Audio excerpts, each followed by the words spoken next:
Hello and welcome to EV Loop. I'm Adrian Maidment. And I'm Akhtar. This episode we're covering EV Loop. It's back. Yeah, it's good to be back, Adrian. And I'm sure a lot of our audience will be looking forward to some of the insights that we'll be bringing in pretty regularly now. Yes, this is episode 16 officially. A lot's happened since our last episode. So I thought maybe we'll just start with a bit of a quick review and sort of where the EV industry is right now, you think, in a few succinct sentences. Succinct, yes. So there's a lot that's happened over the last 12 months or so with the market now finally starting to see an increase, which is great in Australia and, of course, in New Zealand as well. We've hit over 10% in June 2025 of all vehicles sold being an electric car.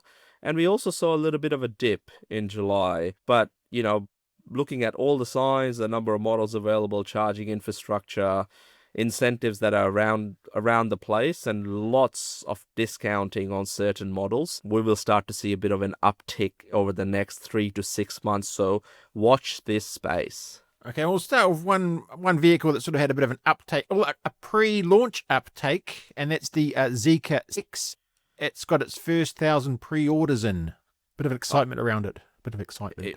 Highly anticipated. I mean, we could say that about any car, right? But this car genuinely has been one of the most highly anticipated EV launches in 2025 in the Australian market. And there's potentially some other news as well for across the ditch, but we might cover that in another episode. So yeah, a pricing was announced in Australia and it is way below what anyone was expecting. It's a lot of car and it's sort of taken up the social media, the general car reviewing community, and just any EV enthusiast by a bit of a storm. They've raked up over 1,000 pre-orders in the first 7 days.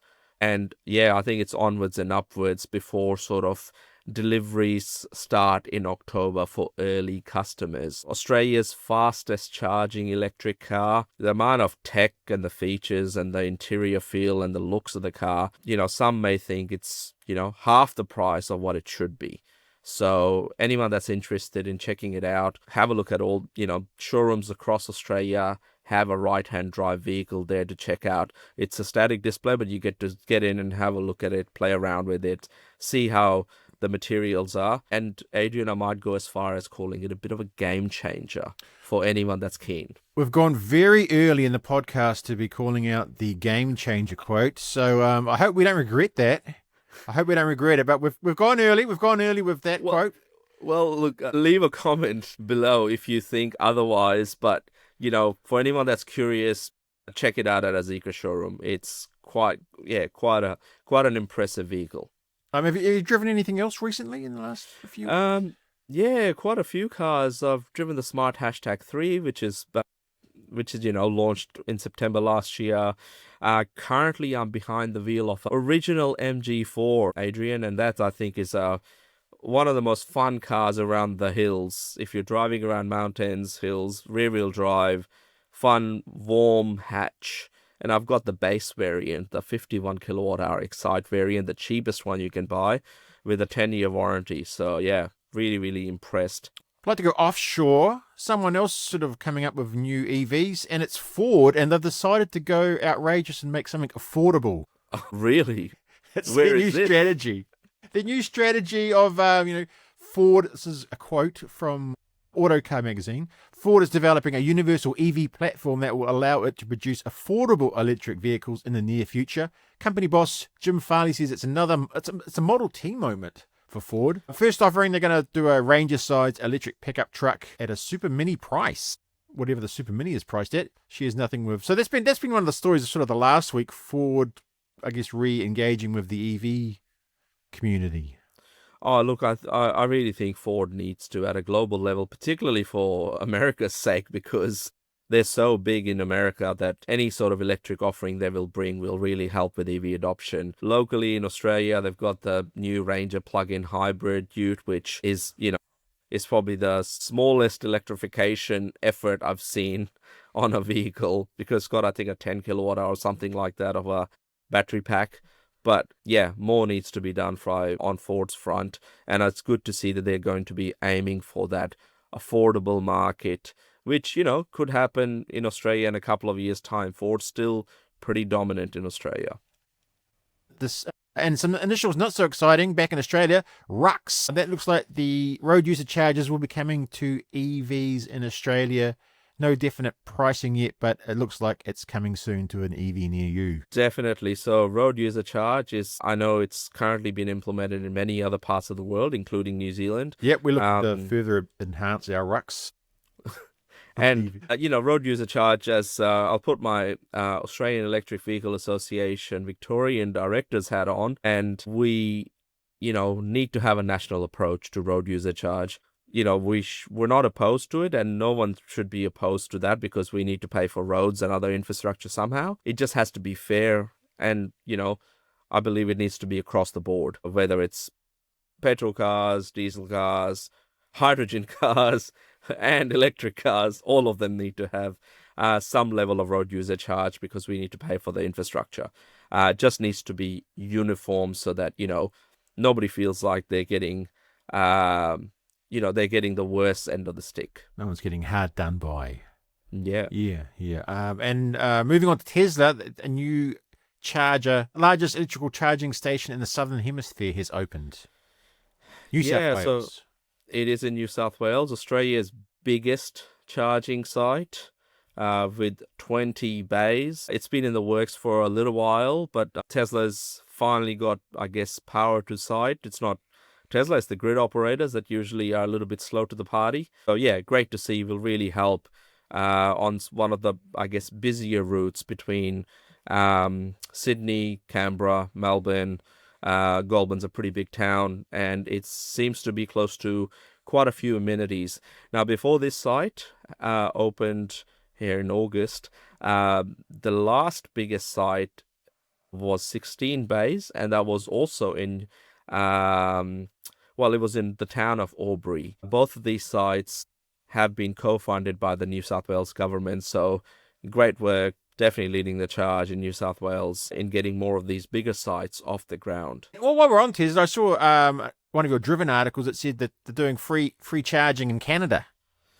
Yeah, free supercharging for life. For life. So you buy a Tesla Model 3 in Canada and you'll be getting free supercharging for life. It's not the first time Tesla's been doing it. They were doing it back in the day with Tesla Model S's and X's, and every now and then they bring that offer back for a limited time. But I think it's also for inventory vehicles, Tesla Model 3s in Canada. So I'm assuming it's going to be a limited time offer again once that inventory is gone, which is, pretty good incentive. I think it's going to be, they may bring it back later on, but yeah, it's to boost demand.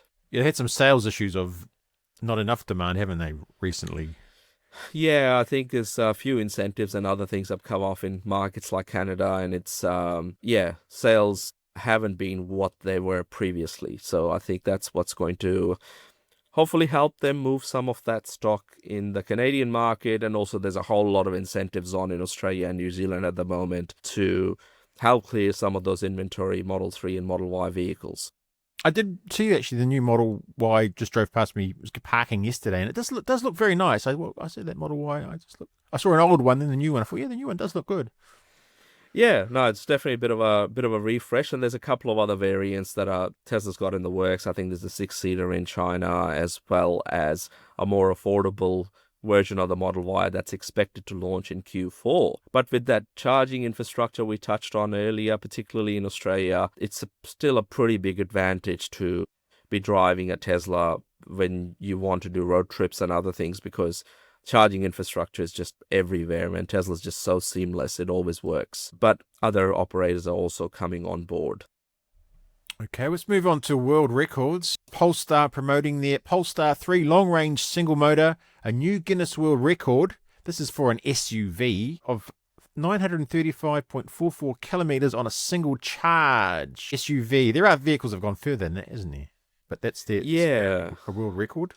Good to see that, a Polestar, they've been a brand that's been around, and yeah, I guess Polestar 3 is a nice car all in all. Although it's got pretty big discounting on in Australia at the moment. So, and I'm not sure what happens now that the Zeekr 7X is in town with pretty aggressive pricing as well. So, bit of competition for the Polestar 3, but it's good to see they're in the Guinness World Book of Record for the longest driving electric SUV. Yeah. And while we're talking records, the Xpeng P7 has set a driving record, almost 4,000 kilometers in 24 hours. 4,000, yeah, that's very, very impressive. That they were able to get to almost that. I think it's 3,961 kilometers. That is correct.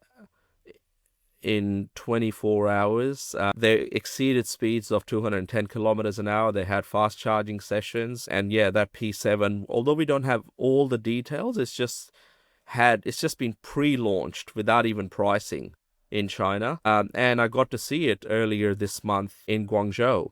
So I was able to sort of cover that story a week or so ago when they first did the pre-launch reveal. Really, really nice car. Probably the sportiest car from Xpeng so far. It has a lot of tech in it, and I can't wait to hear about more details. And hopefully we get to drive it. There's no confirmation on whether it's going to any international markets yet, but it needs to launch in China, and then hopefully we'll know more. And upcoming events, we've got a few upcoming events. There's the Sydney International EV Show, 1st of October to the 2nd of November, and then the Everything Electric team are back in Melbourne, November 4-16. Yep, and I'll also like to throw in there on November 13th, Australian Electric Vehicle Association is having their conference with lots of insights and things shared from real EV drivers. As I mentioned, 13th of November, it will be in Melbourne at Victoria University in Footscray. So for anyone that's interested, or if you know anyone that's in the industry that would like to learn a little bit more about what some of the latest trends are from real EV owners and enthusiasts and practitioners, that is the conference to attend on the 13th. And then, yeah, we move on to the 14th onwards is Everything Electric in Melbourne, which is their first show in Victoria. Okay, let's move on. We've been waiting long enough. It's chart of the week, Riz. Have you got a chart for chart of the week? We do. We're almost approaching. We're looking at charging infrastructure now, and we are almost approaching 4,000 fast charging bays across Australia. That's the latest data that Carloop has compiled. We obviously go into individual sites. We know exactly how many bays, plugs, charging speeds, charger models, whatever industry wants to know. We've been collecting it for years, and with that, we're almost at 4,000 bays and 1,400 charging sites nationally. Really, the charging infrastructure, the pace at which it's being rolled out is really starting to take off, which would mean that there's more confidence amongst EV drivers, fleets, businesses, customers, and they'll start to see more and more of where the charging infrastructure sits and make it easier for them to get into an EV without having range anxiety, as some people that have not had a chance to drive EVs may have and may think is the main barrier to buying an electric car. We've all got our anxieties somewhere. Now let's go back. Let's go. We started with looking what's been happening. What do you see some major stories in the next few months towards the end of the year from your Carloop hat? Look, quite a few things, particularly as the charging market starts to grow. That's what we're seeing. We will be launching an update to our EV State of Charging Infrastructure report, which has been pretty popular with our customers who are looking into the charging market. There's a lot of data, a lot of analysis, a lot of charts in there that really provide where the key opportunities are.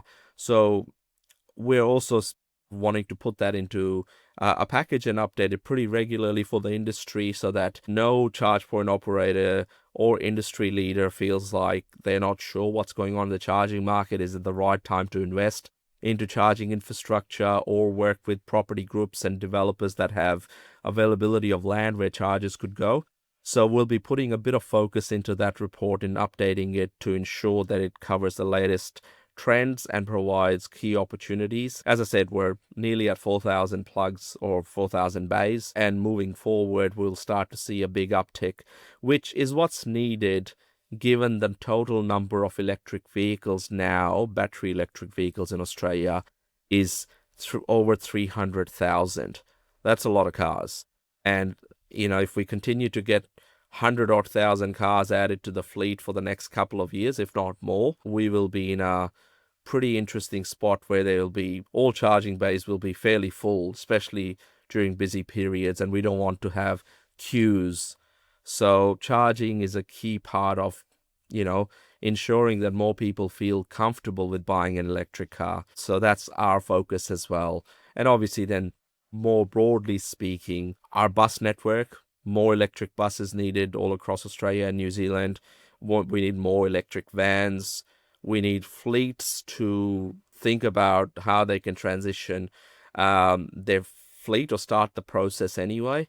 And, the pricing for a lot of the electric cars is on par or very close to petrol or diesel equivalent for most segments. There's some things that need to improve, such as utes, but definitely all of those three key areas what we'll be focusing on at Carloop to ensure the industry moves forward and we start to get way more electric cars and vehicles onto our roads sooner. Okay, and that's just more RUX money for government, so they'll be very excited about that coming up. So if any of the government colleagues are listening, if you're thinking about how to refill the coffers, let's get more electric vehicles onto the roads so that you can raise more revenue to build better infrastructure that supports all vehicle drivers. Good slogan there. Any final thoughts before the government calls you up for some advice, Riz? We've just got to make EVs great again. So Make EVs great. That's it. So I think that's plenty of data and insights out there. And yeah, great to be back on Adrian on EV Loop. Yes, and if the punters and the listeners got any questions, let us know in the comments below, and we'll get back to you on those points or any topics you'd like discussed or found out about. And we'll see you. Thanks, Riz, and we'll see you next week. See you next time, everyone.